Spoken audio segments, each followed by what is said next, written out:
E a nossa conversa de hoje será sobre, então,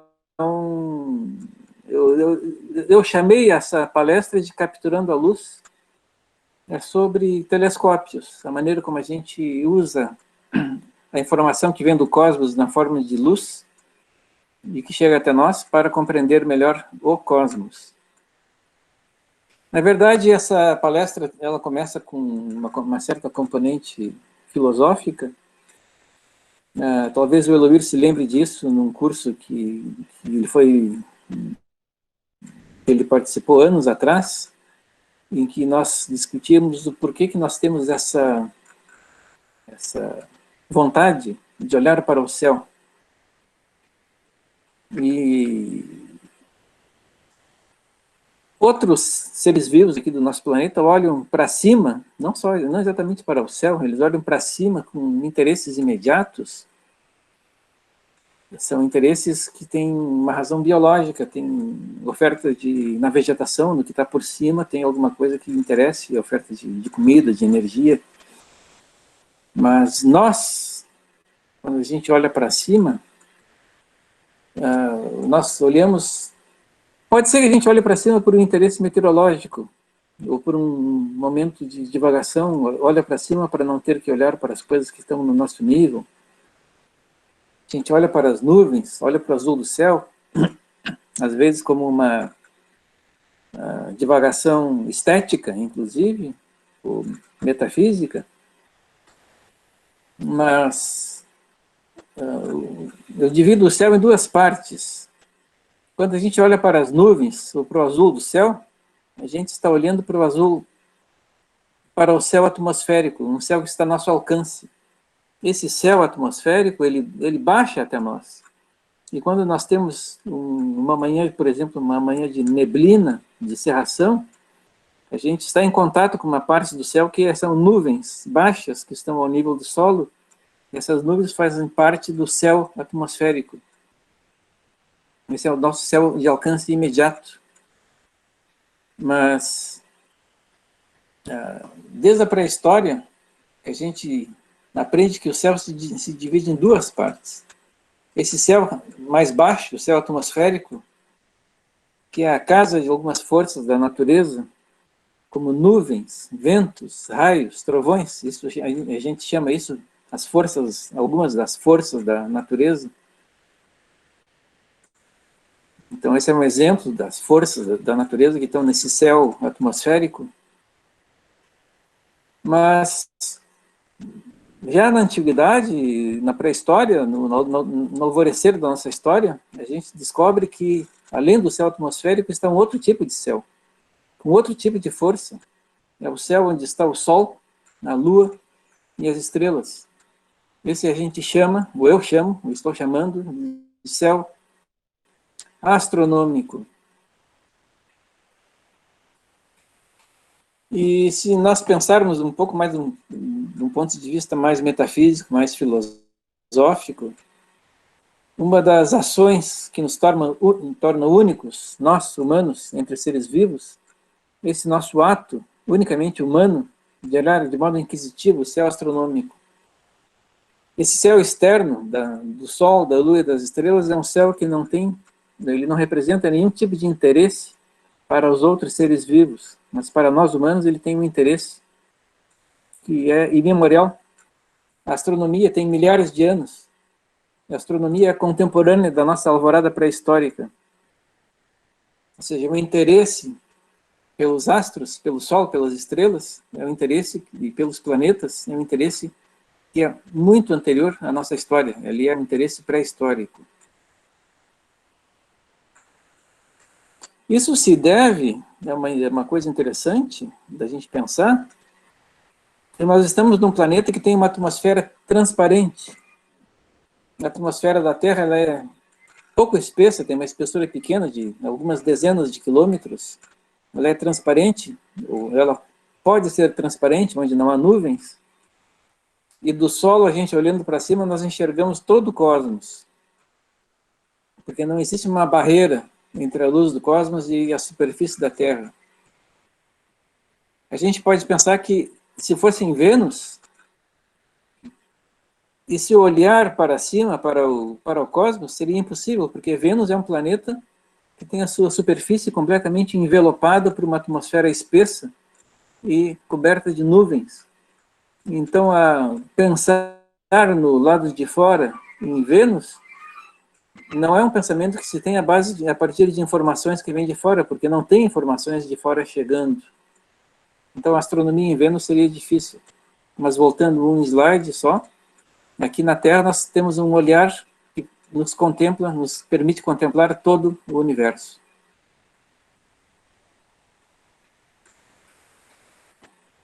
Então, já em tempos imemoriais, na pré-história, e no alvorecer da nossa história, em diversas civilizações, as pessoas notaram que entre os que se enxergavam no céu, entre as estrelas, se enxergavam estrelas que se moviam e que começaram a ser chamadas de planetas, ou estrelas errantes. Aqui nessa imagem eu mostro uma visão que nós tivemos em abril de 2002, que isso acontece com uma certa periodicidade, desde então não aconteceu mais tão claramente, mas eu me lembro, em que era possível, no começo da noite, observar 5 planetas ao mesmo tempo. Mercúrio, Vênus, Marte, Saturno e Júpiter. Isso é extraordinário. Essa noite, por exemplo, nós podemos ver no céu Mercúrio, Saturno e Júpiter. Essa noite passada foi uma bela noite de lua quase cheia. Eu saí para a rua pela meia-noite e enxerguei esses 3 planetas belíssimos, altos no céu. E são sempre visões que nos deixam pensativos. Além dos planetas, tem estrelas. Existe uma pergunta que se pode fazer. Quantas estrelas existem no céu? É uma pergunta que geralmente o pessoal pensa assim, bom, o número de estrelas é incontável. Mas na verdade não. É perfeitamente possível de contar as estrelas que se enxergam a olho nu, sem auxílio de nenhum tipo de instrumento óptico, nenhum binóculo, nenhuma luneta. Se nós nos formos a contar as estrelas, nós vamos achar um número de aproximadamente 9.000 estrelas. É claro que no cosmos existem muito mais estrelas, mas as que se enxergam sem ajuda de nenhum tipo de instrumento, só com os olhos, são aproximadamente 9.000. Então, o que nós temos é que, da pré-história até o começo do século XVII, e correspondeu à invenção do telescópio, o número de espécies astronômicas, que a gente chama de fenômenos astronômicos conhecidos, era 3. Estrelas, planetas, e alguma coisa que aparecia no céu muito raramente, que o pessoal chamava de estrelas novas. É interessante a gente dizer que eram 3 e não incluir os cometas nessa contagem, porque até o século XVII, até o século XVIII aproximadamente, os cometas eram considerados como sendo fenômenos atmosféricos. Não havia noção, que depois ficou clara a percepção, de que os cometas eram fenômenos astronômicos, que existiam fora da nossa atmosfera, existiam no cosmos.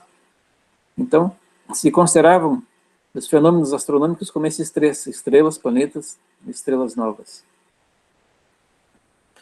Não se conheciam os muitos outros mais fenômenos astronômicos, que a gente vai falar daqui a pouco de alguns, não eram conhecidos porque a luz deles, o brilho deles, era muito pequeno. Era um brilho que não chegava, não era suficiente para ser percebido pelos nossos olhos, porque ou eles têm um brilho muito fraco, ou porque eles estão muito longe. Então, a olho nu, nós não podemos ver astros muito distantes, ou astros de pouco brilho.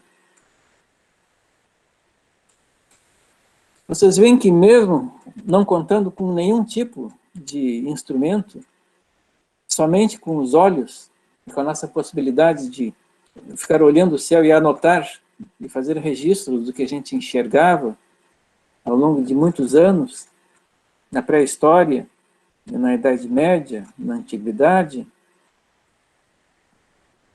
Somente com a visão, sem auxílio de nenhum instrumento óptico, a gente já fez muita coisa. Isso até o século XVII.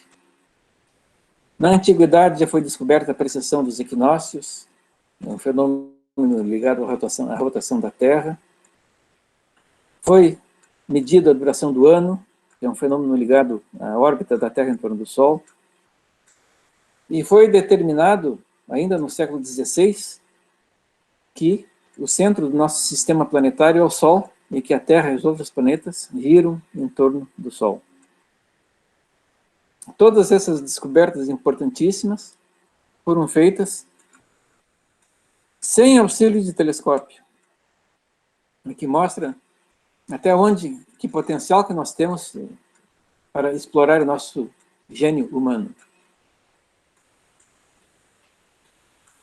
Por volta de 1610, começaram a ser usados instrumentos ópticos para potencializar a visão humana. Aqui nessa imagem aparece o primeiro telescópio feito em 1609, 1610 pelo Galileu, em Florença. Eu devo dizer para vocês que o ano passado, antes da pandemia, eu estive em Florença, passei em Florença, na Itália, alguns dias, visitei o Museu de Galileu e me deparei, estive na frente desse instrumento, que é o primeiro instrumento óptico usado pela astronomia. Começou uma revolução na história da ciência, e eu tive vontade de me ajoelhar na frente desse instrumento, porque para nós, amantes da astronomia, é um símbolo de uma revolução.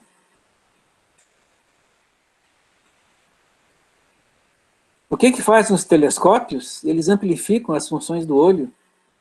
E vocês têm aqui, agora eu descobri que eu me lembrei que eu posso mostrar. Vocês estão vendo essa mãozinha? Aparece na tela de vocês também? Sim. Sim, ótimo. Então, nós temos que a luz, mostrando o olho, a luz vem do lado esquerdo, ela entra por uma abertura, que é a pupila, atravessa um líquido transparente, que é o cristalino, e vai até o fundo do globo ocular, onde está a retina, que é uma superfície fotossensível, que é sensibilizada, estimulada pela luz que está entrando no olho, e esse estímulo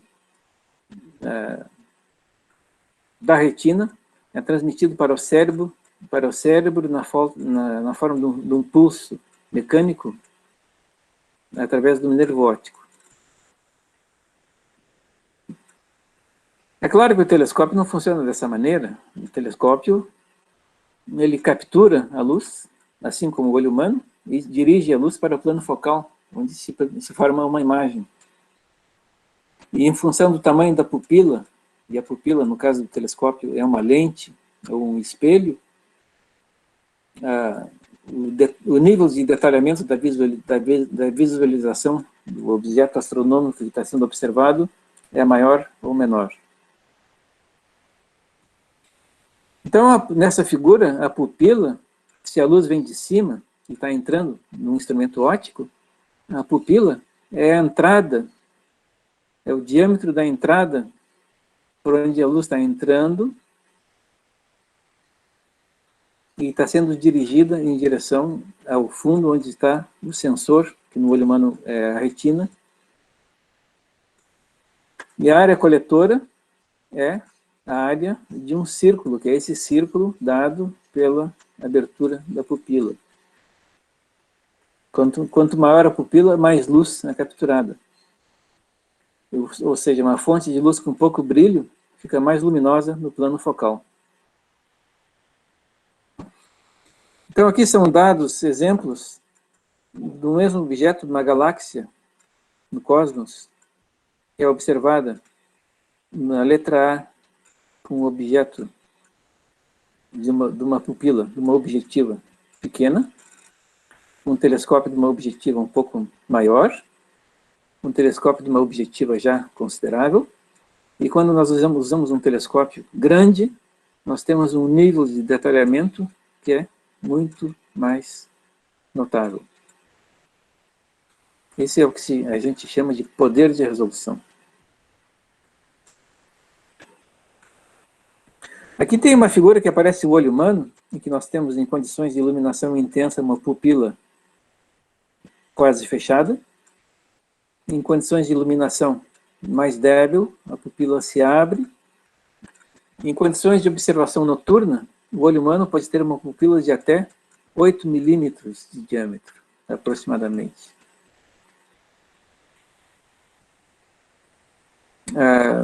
Para dar um exemplo de como é que são alguns telescópios que estão em funcionamento hoje em dia, comparado com a dimensão de um ser humano, de 1,70 m, por exemplo, o telescópio, o espelho primário, ou seja, a objetiva do telescópio espacial Hubble, tem 2,4 metros.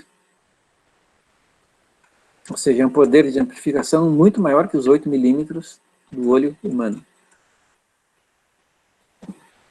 Esse poder de resolução, e esse é um dos poucos slides que nós temos nessa apresentação, que são um pouco mais longos em termos de equacionamento, esse poder de resolução a gente mede geralmente através de um ângulo, que é o menor ângulo na cena observada que pode ser distinguido na imagem. Existe uma fórmula, que é o critério de Rayleigh. Esse ângulo alfa é igual a 1,22, em vez do comprimento de onda da luz que está entrando no telescópio ou no nosso olho, vezes o diâmetro da objetiva, ou o diâmetro da pupila.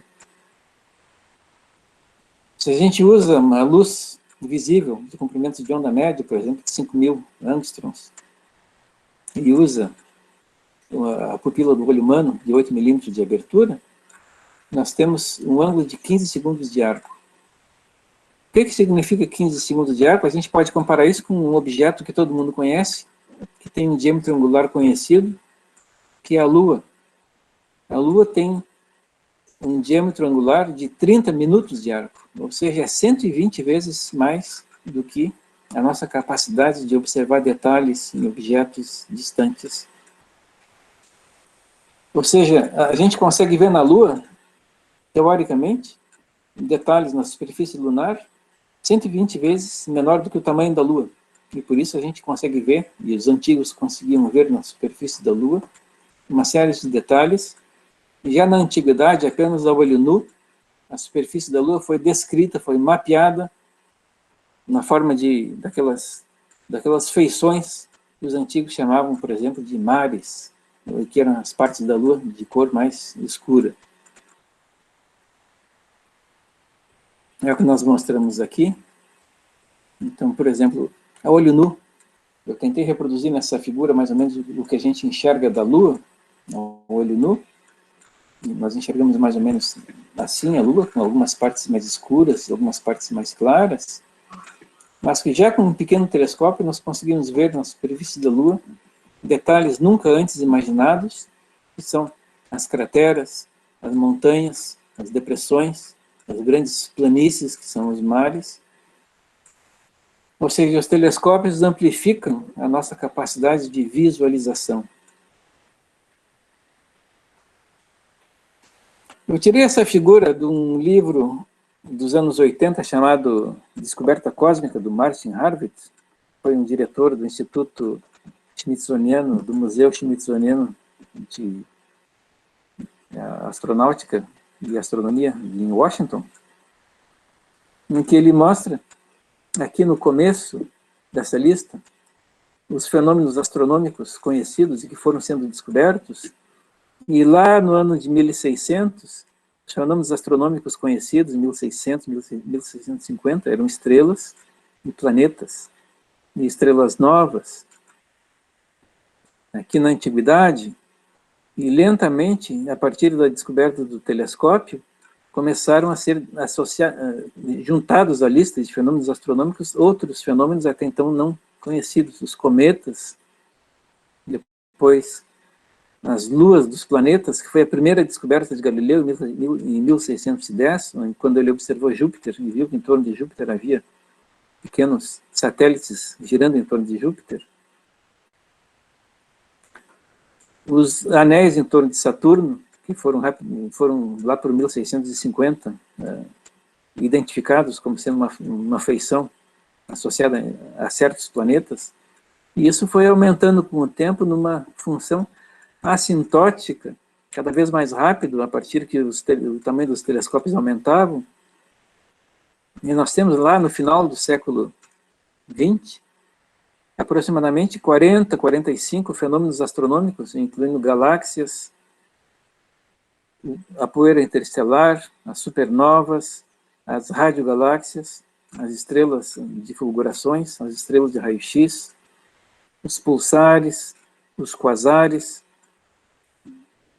as fontes superluminosas. E tem uma discussão que não tem resposta ainda, se essa curva assintótica ela vai continuar para sempre, ou seja, sempre vão se descobrir fenômenos astronômicos novos, ou se com o poder dos nossos telescópios, que já são gigantescos, e conseguem atualmente enxergar até quase o fundo do cosmos, nós estamos finalmente conseguindo descobrir tudo que há para ser descoberto no cosmos em termos de fenômenos. É uma discussão que não termina, mas a gente tem uma certa dificuldade atualmente em pensar que essa curva vai continuar crescendo a taxa que estava crescendo. Talvez ela vai começar a diminuir, vai começar a ficar mais suave, e a taxa de descobertas de fenômenos astronômicos novos vai estabilizar e quase tender para zero.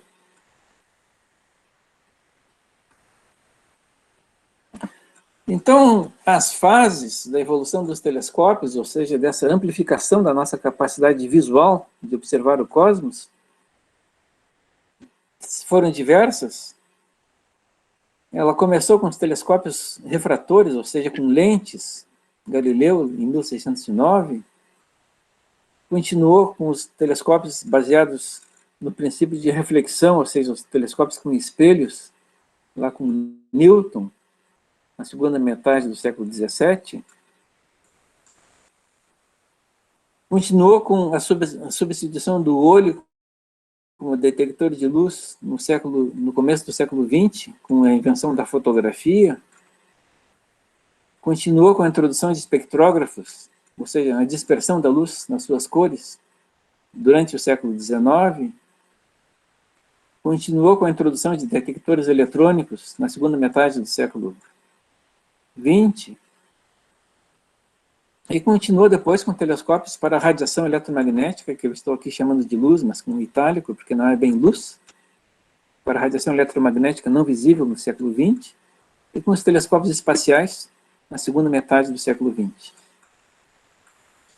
Então, indo por essas etapas uma a uma, o telescópio refrator, aqui nessa figura, se a gente considerar a luz vindo da direita, ela passa por uma lente objetiva, pupila, como a gente chamava, e essa luz é convergida em direção a um plano focal, onde se coloca ou o olho, ou uma câmera fotográfica, ou um sensor.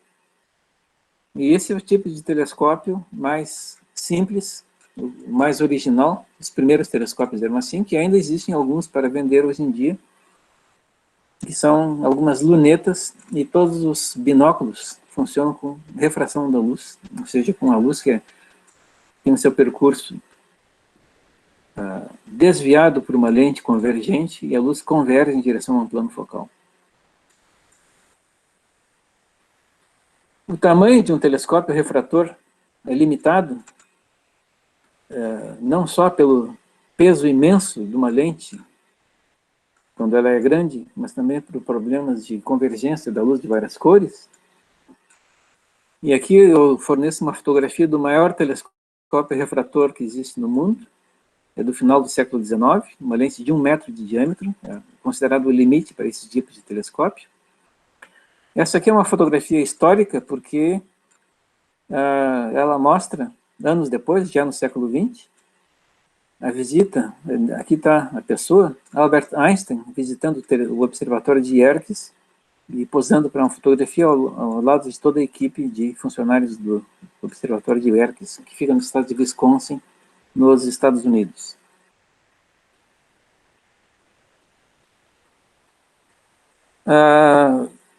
Na passagem do século XIX para o século XX, os telescópios refletores já estavam ao alcance de uma tecnologia mais avançada, e sem aberrações cromáticas, ou seja, sem problemas de convergência de luz de vários comprimentos de onda, ou seja, sem que a imagem ficasse borrada, uma imagem colorida ficasse borrada, superando esse problema, e com o peso de um espelho sendo muito mais leve que uma lente maciça, eu escrevi aqui sem limitação de tamanho. Na verdade, até um espelho tem limitação de tamanho. A limitação hoje em dia dos maiores telescópios de espelho maciço, tem um espelho da ordem de 6 ou 7 metros. Eles são mais complicados, mas o ganho que se tem com isso é muito grande, porque o tamanho do telescópio refletor pode ser muito maior, ou seja, a amplificação da luz é muito maior, a resolução é muito maior. Ele funciona da seguinte maneira: se a luz vem do lado esquerdo e entra dentro do telescópio, a luz é refletida por um espelho côncavo, uma concavidade.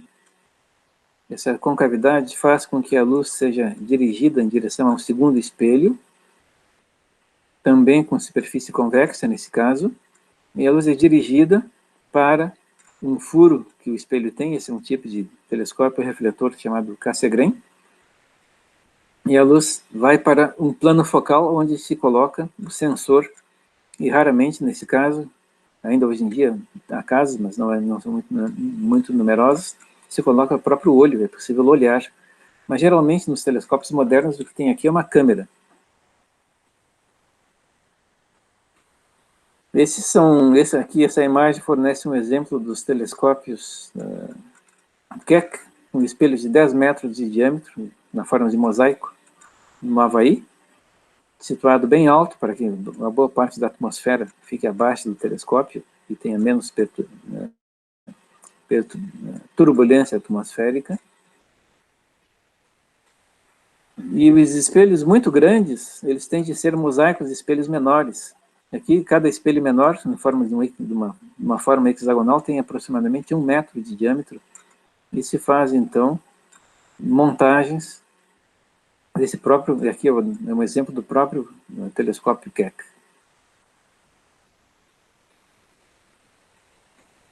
Agora, o problema do nosso olho como um observador é que o olho é um detector instantâneo, ele não acumula luz.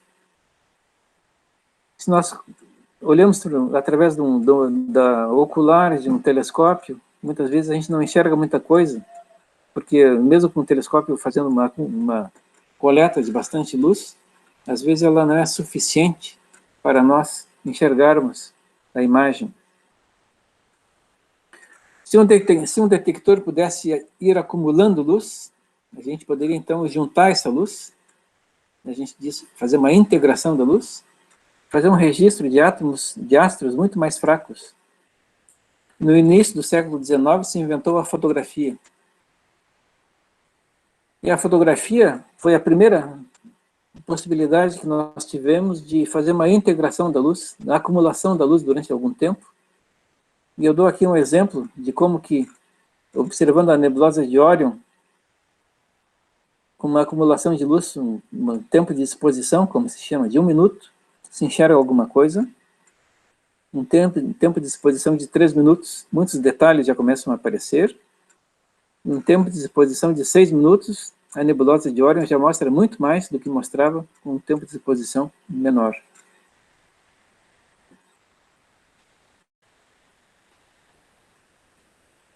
A outra descoberta do século XIX, que foi revolucionária para nós, é a descoberta da espectroscopia. Aqui nós damos um exemplo, uma estrela, por exemplo, o Sol, em que a luz da estrela vai em direção a um prisma.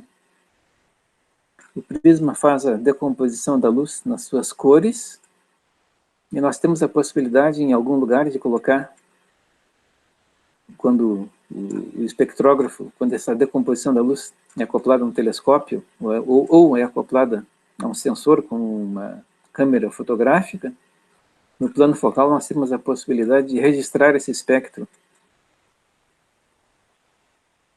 Esse espectro ele carrega informações sobre a composição química da fonte de luz. Ou seja, espectrógrafos associados a telescópios permitem explorar o universo e saber a composição química das estrelas distantes. Aqui, por exemplo, nessa figura de cima, nós temos um espectro contínuo, que não tem nenhuma feição espectral, a não ser as próprias cores, azul, verde, amarelo, vermelho. Aqui nós temos o espectro do Sol, em que, sobrepostos essas cores azul, verde, amarelo, vermelho, nós temos informações, nós temos o que a gente chama de linhas espectrais, que são sinal de absorção da luz solar por componentes da atmosfera solar, que revelam existência na luz solar de hidrogênio, cálcio, ferro, sódio, hidrogênio de novo. E nós temos exemplos de como que nós podemos identificar no espectro solar os elementos presentes. Porque o espectro do sódio, quando a gente vai no laboratório e faz o sódio ficar luminescente, ele vai projetar linhas espectrais, e algumas delas, essas duas linhas espectrais que eu estou marcando aqui, elas estão presentes no espectro solar, e, portanto, nós sabemos que o Sol contém sódio. O hidrogênio, essas linhas espectrais aqui do hidrogênio, essa, e lá adiante, são linhas espectrais de transições do hidrogênio. E se tem no espectro solar essa aqui, essa sim, essa corresponde àquela linha espectral do Sol, essa corresponde àquela linha espectral do Sol, e, portanto, o Sol tem hidrogênio. Cálcio, da mesma maneira, está aqui as linhas do cálcio presentes no espectro solar, e assim por diante, mercúrio, neônio, e todos os elementos químicos, e atualmente inclusive moléculas, foram medidos em laboratório, tiveram as suas transições e as suas linhas espectrais catalogadas em função do seu comprimento de onda. Nós podemos saber, quando nós observamos o espectro de uma estrela, quais são os componentes químicos, os elementos químicos que estão presentes na estrela. Além disso, com o desenvolvimento da física na segunda metade do século XX, e a física de estado sólido, a partir dos anos 80 aproximadamente, isso começou um pouco antes, eu me lembro que o primeiro artigo que eu li sobre isso foi em 72, uma nova tecnologia de detectores para imagens foi desenvolvida e que substituiu, hoje em dia, já totalmente a fotografia. Os detectores de estado sólido, por exemplo, os CCD, têm uma eficiência de captação da luz de mais de 50%, enquanto que a fotografia tem uma eficiência de, no máximo, 10%. Os detectores CCD, eles são melhores para certas finalidades. Professor. Alô, oi? Você... Não, só uma Diga. questão. Quanto de fotografia, tu quer se referir à fotografia química, onde tu bota um fio e ele é queimado? Sim, quando eu falo de fotografia, eu falo daquela fotografia que pegava um rolo de filme, colocava dentro de uma câmera fotográfica, e depois tinha que tirar o filme da câmera e fazer a revelação do filme. É essa a tua pergunta? Sim, sim. Não, aqui... Sim, era isso. Obrigado. Porque tu vê, não é só a questão que para tirar uma fotografia nós precisávamos de mais luz do que para um CCD. Eu me lembro quando eu era mais jovem, e eu ainda tinha uma câmera fotográfica convencional, um filme fotográfico, e eu ia, por exemplo, em uma festa de criança, e eu tinha que tirar uma fotografia, às vezes o ambiente era um pouco escuro, a fotografia não saía boa, porque não tinha luz que chegasse, tinha que usar um flash. E hoje em dia, com as câmeras CCD, inclusive essas câmeras CCD que estão dentro de tudo que é telefone celular, praticamente não se usa mais flash, porque o CCD é muito mais sensível à luz, e ele consegue funcionar com níveis de luz muito mais baixos. Mas, além do mais, as câmeras, os detectores de estado sólido, como CCDs e CMOS, eles têm uma outra característica que a fotografia não tem. Quando tu tira uma fotografia com filme, tu revela a fotografia, tu tem na mão uma imagem, que é uma fotografia, como a gente chama. Agora, o CCD, a informação, uma imagem com CCD, ela é guardada dentro de um computador, como um arquivo, e tu pode transmitir esse arquivo pela internet, ou de alguma outra maneira, para qualquer lugar do mundo. E a visualização se dá geralmente numa tela, e tu só vai imprimir uma imagem CCD se tu quiser fazer uma cópia, como se diz, uma cópia dura em papel. Então, a transmissibilidade de uma imagem CCD permitiu uma revolução no registro e na transmissão de imagens que com a fotografia era muito menos possível.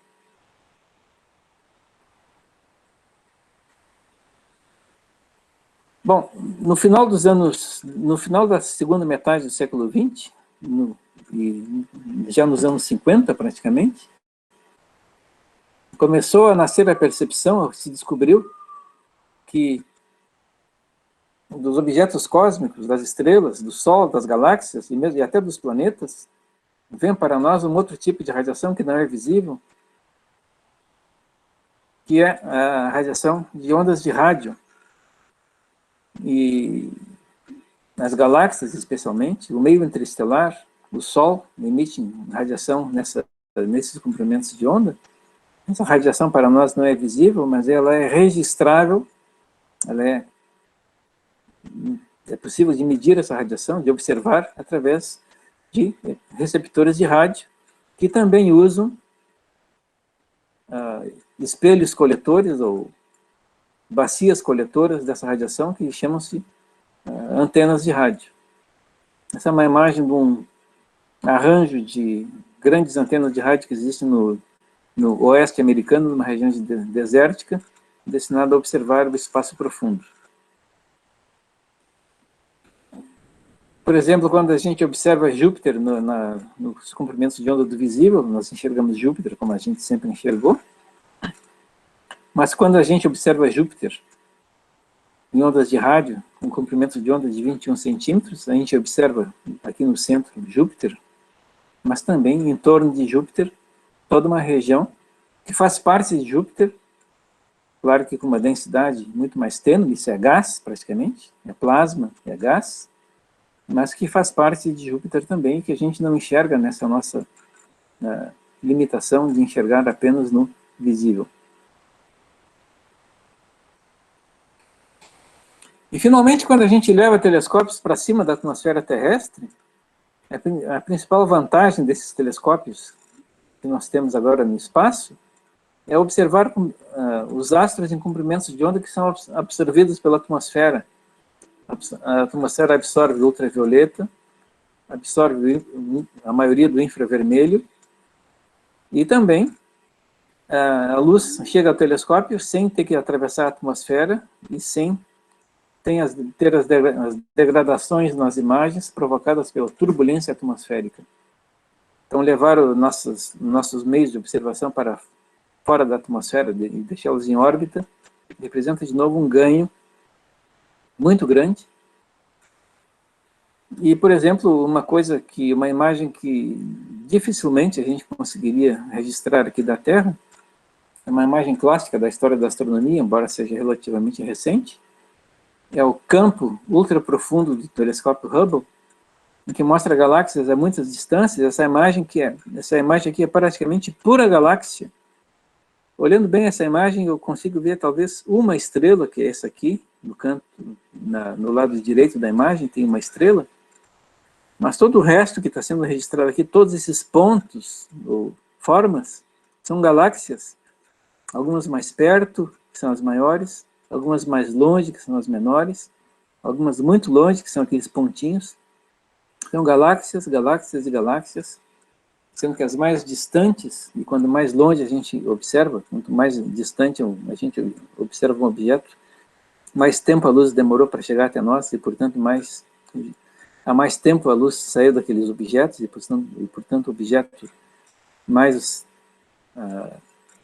jovem é com relação à nossa percepção.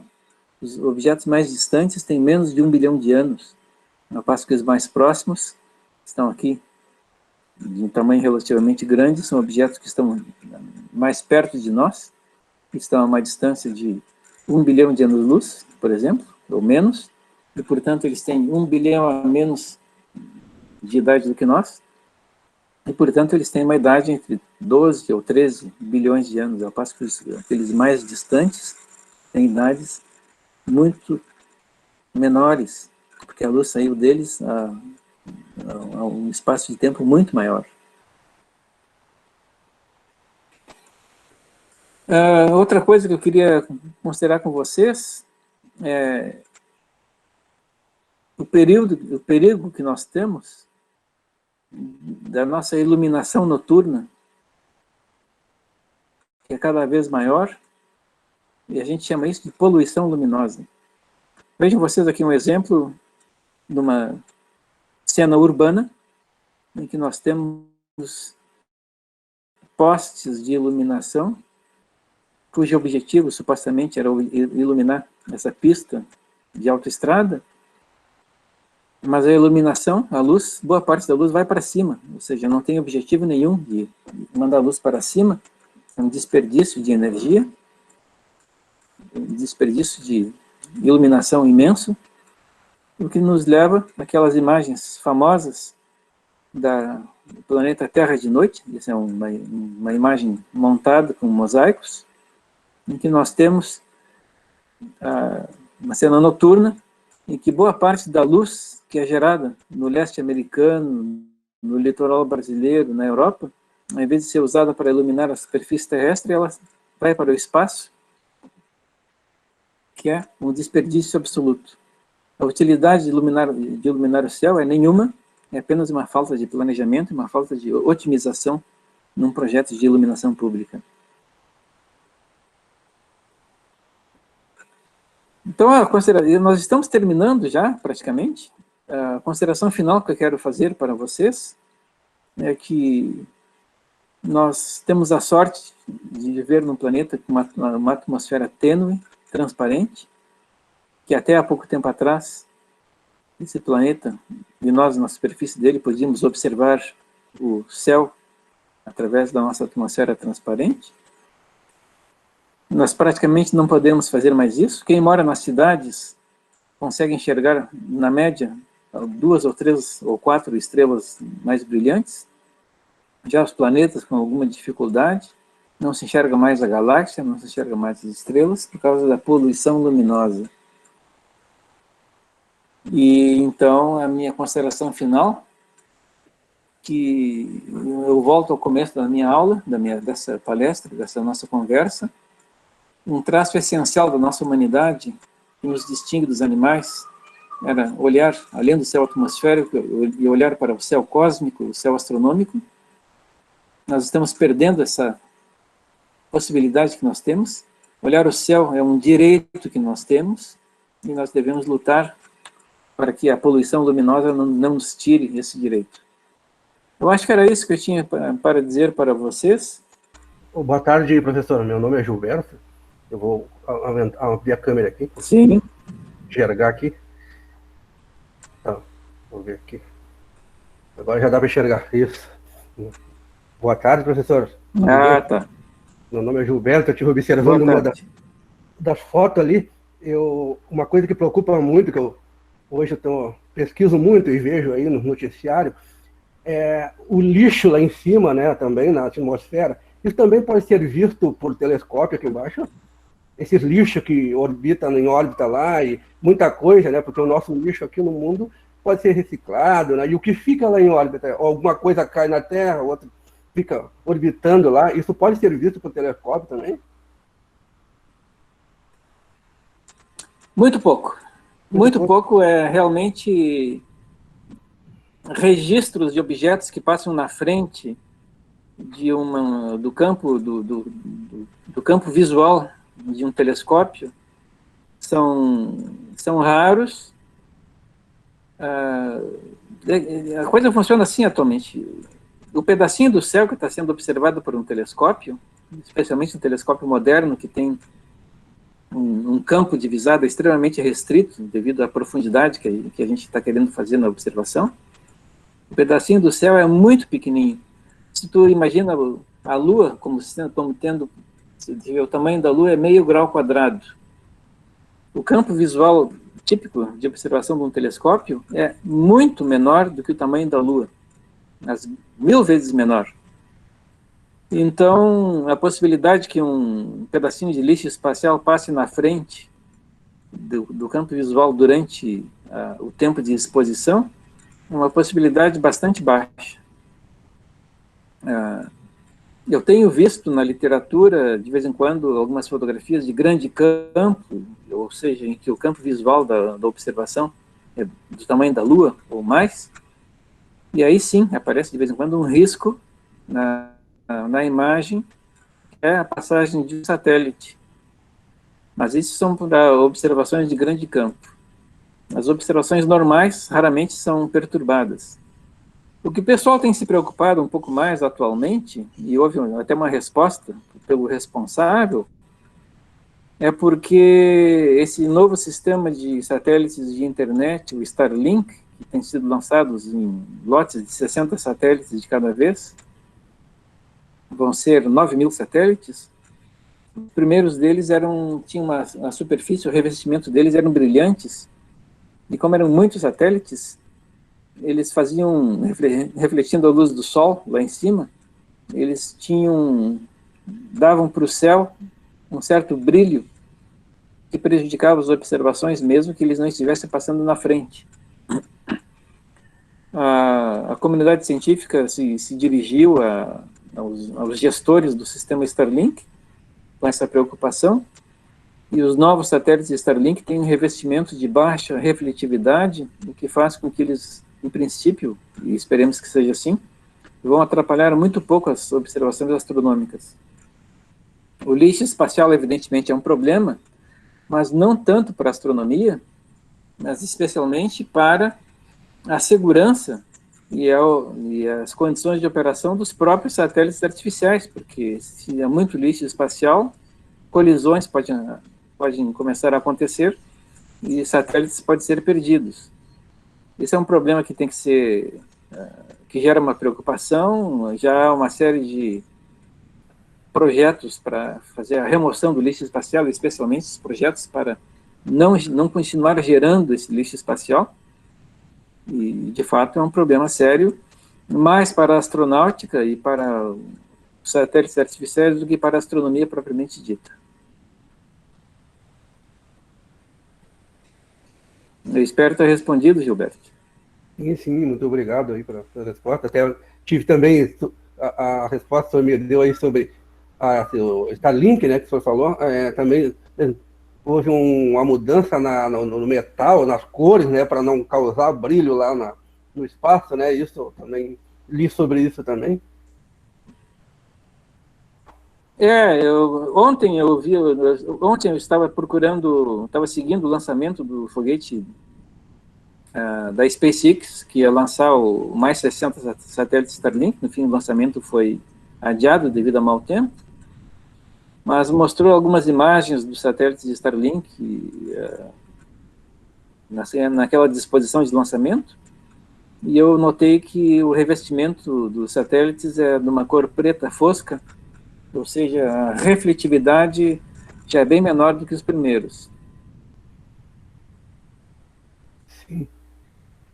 Você falou também sobre a luz ali, a luz que reflete para cima, né, da iluminação pública também, né? Aqui na minha região, eu trabalho de segurança à noite, né?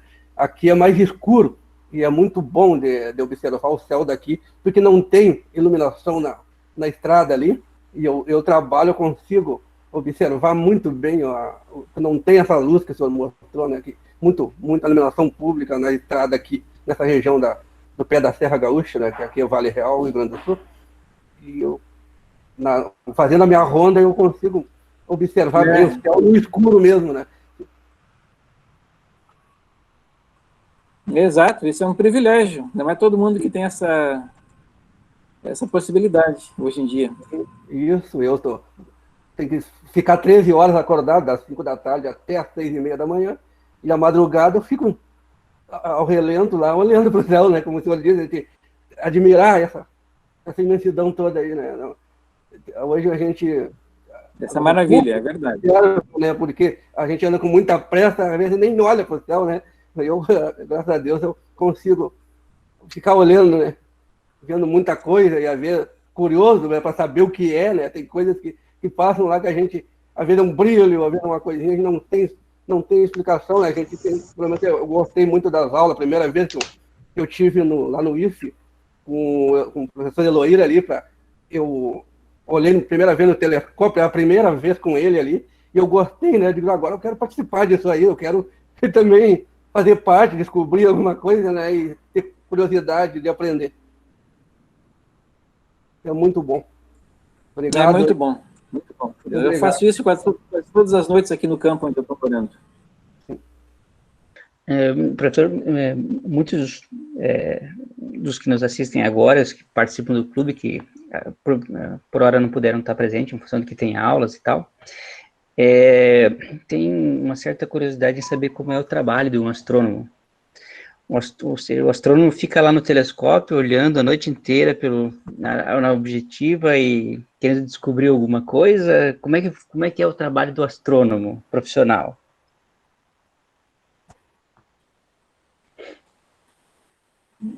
Olha, durante a minha carreira como astrônomo, a coisa mudou bastante.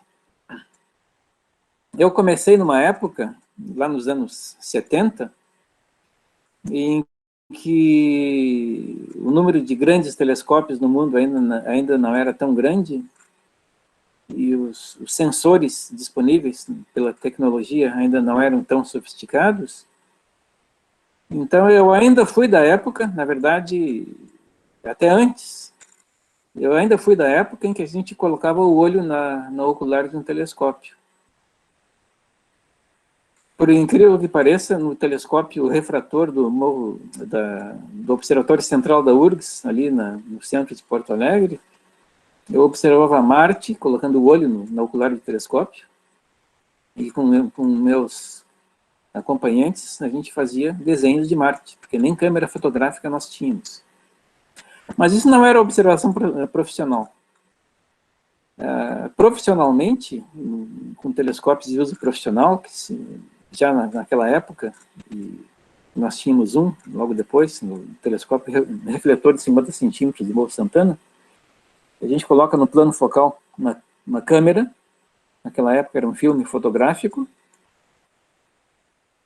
apontava o telescópio em direção a um objeto que estava no nosso programa de observações, ou seja, tudo começava com o planejamento das observações, feito com antecedência, no qual a gente se colocava uma questão: qual é o problema astronômico que nós queremos estudar? E alguém dizia, então, por exemplo, o grupo de estudos, nós queremos estudar cometas e queremos registrar, acompanhar o desenvolvimento da cauda de um cometa durante os 2 meses em que o cometa está se aproximando do Sol e está sendo então, aquecido pela luz solar, e o cometa está sublimando e está desenvolvendo uma cauda. E nós queremos, então, acompanhar esse processo de formação para melhor compreender a dinâmica da formação de cauda de cometas. Muito bem. Feito a hipótese, ou seja, feito a colocação do problema, se planejam as observações. A que horas o cometa vai passar, a que horas o cometa será observável a partir do nosso telescópio. Então, se diz, o cometa será observável da meia-noite às 4 da manhã. Muito bem. Então, ou seja, do pôr do sol até a meia-noite, a gente pode observar outras coisas, um outro programa de observação. À meia-noite, se aponta o telescópio para o cometa e se coloca no sensor, no plano focal do telescópio, a câmera, o sensor, que pode ser, naquela época era uma placa fotográfica, um filme fotográfico. Hoje em dia são sensores eletrônicos, são como CCDs, e se faz durante o tempo em que o objeto de interesse está visível, se faz o registro por imagens do objeto. Se nós queremos medir a luz do cometa, ou da galáxia, ou do planeta, através de um espectrógrafo. O que nós temos no plano focal não é uma câmera, é um espectrógrafo com, faz parte do espectrógrafo uma maneira de registrar o espectro, que é, de novo, no plano focal, uma câmera, um espectro. A partir disso, termina a noite, termina a janela em que o objeto de interesse está visível para nós, se encerram as atividades e os dados vão ser analisados no laboratório através de um computador, através das técnicas de análise de dados correspondentes ao problema que nós temos. Hoje em dia já não é mais tanto assim. Os telescópios dos grandes observatórios funcionam, muitos deles já de maneira remota, isso muito antes da pandemia, ou seja, tu não viaja mais para aqueles grandes observatórios que estão no Chile, nas montanhas do Chile, nas montanhas do Havaí, nos desertos americanos, no alto das montanhas das Ilhas Canárias. O observatório ele é equipado por uma equipe de técnicos que operam os instrumentos, a partir do programa de observações que foi determinado pela comunidade astronômica, através de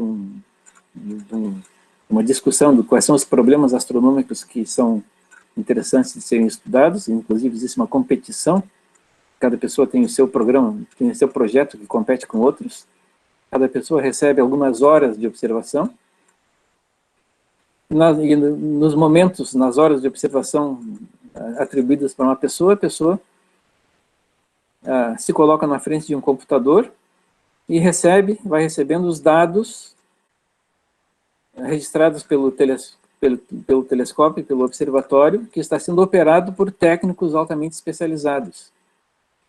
Hoje em dia, e já há bastante tempo, alguns 10 ou 15 anos, o astrônomo não toca mais no telescópio. O telescópio, hoje em dia, esses grandes telescópios são equipamentos de 10, 20, 50, 100, 200 milhões de dólares, que são operados por uma equipe de técnicos altamente especializados, e o astrônomo, ele diz o que ele quer, para onde que o telescópio deve ser apontado, quais são os sensores que devem ser acoplados ao telescópio, como que esses sensores têm que ser operados, para que ele produza os resultados observacionais que o astrônomo quer. O astrônomo recebe em seu gabinete ou em sua casa os arquivos com os dados, e ele vai trabalhar nisso depois um tempo bastante longo. Eu não sei dizer exatamente quanto tempo isso corresponde, mas vamos dar um exemplo, assim, sem compromisso. 1 hora de observação num telescópio moderno, hoje em dia, exige, por parte de um astrônomo, meses de trabalho de redução de dados. O que significa que um telescópio moderno, hoje em dia, ele serve uma comunidade de astrônomos muito grandes, porque a competição continua sendo grande, e um telescópio grande e bem capacitado, ele não tem tempo ocioso nunca. Ele está sendo requisitado todas as noites do ano. Ou seja, aquela ideia do astrônomo que passava a noite do lado do telescópio, trabalhando, eu fiz isso durante 20 anos, mas hoje em dia isso não existe mais, praticamente.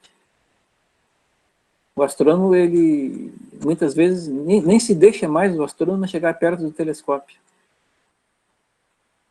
Não, a pergunta é no telescópio de reflexão. Desculpa, eu peço. O telescópio que tem os vários espelhos, tem várias partes que estão passando na frente do espelho. Essa área aqui que está sendo tapada não influencia na imagem? O espelho secundário, muitas vezes, ele tem hastes de suspensão que passam na frente da imagem. Frequentemente isso atrapalha, mas, na verdade, o que acontece é frequente que, inclusive, o que se pensa, Uma proposta que se faz, uma proposta tecnológica para evitar, isso se chama a obstrução do campo pelo espelho secundário e por outros componentes da estrutura do telescópio.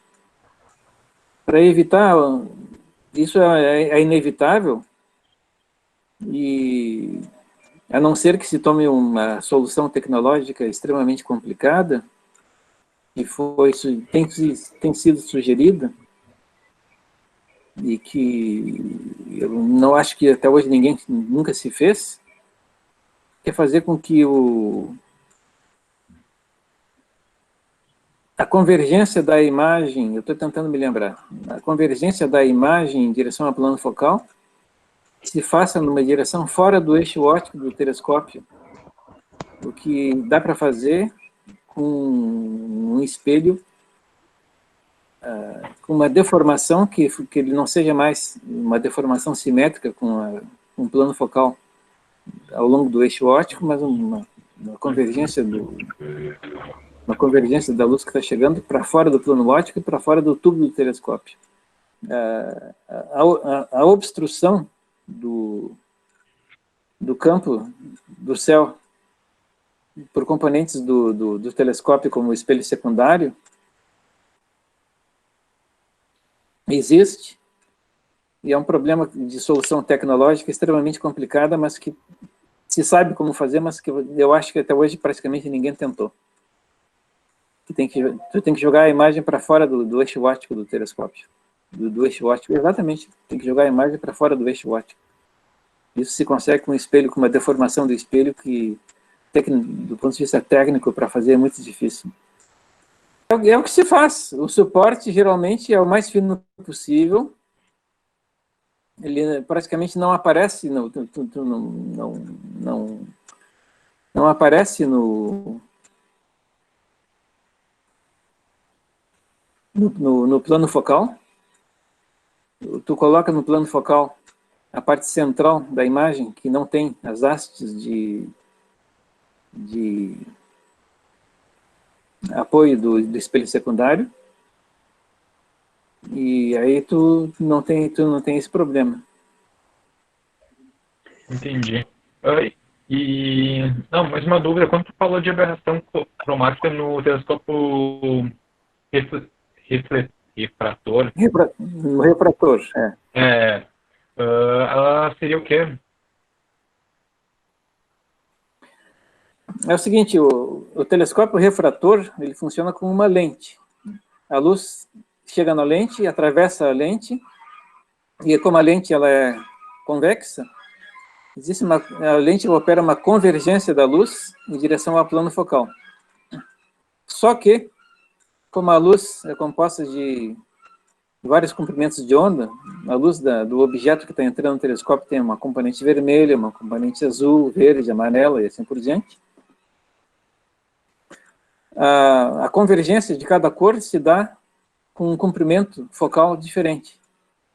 E no plano focal, tu só vai ter a convergência perfeita de uma cor. Por exemplo, se tu consegue no plano focal a convergência da cor azul, a convergência da cor vermelha se dá além do plano focal.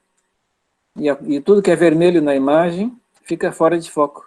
E tu só consegue ter foco para a cor azul. A cor verde está um pouquinho fora de foco, a amarela está um pouquinho fora de foco, a cor vermelha está mais fora de foco ainda. Isso se chama aberração cromática. Então, é um problema que para o telescópio refrator é uma de solução muito difícil. Eu teria que fazer uma lente composta, que aumenta a complicação do aparelho de uma maneira muito grande, aumenta o peso do aparelho também. Então, o problema da aberração cromática, que é essa falta de foco para as diversas cores, é um problema que se resolveu simplesmente abolindo as lentes e começando a usar espelhos, que são muito mais leves também. E não tem mais aberração cromática com telescópios refletores.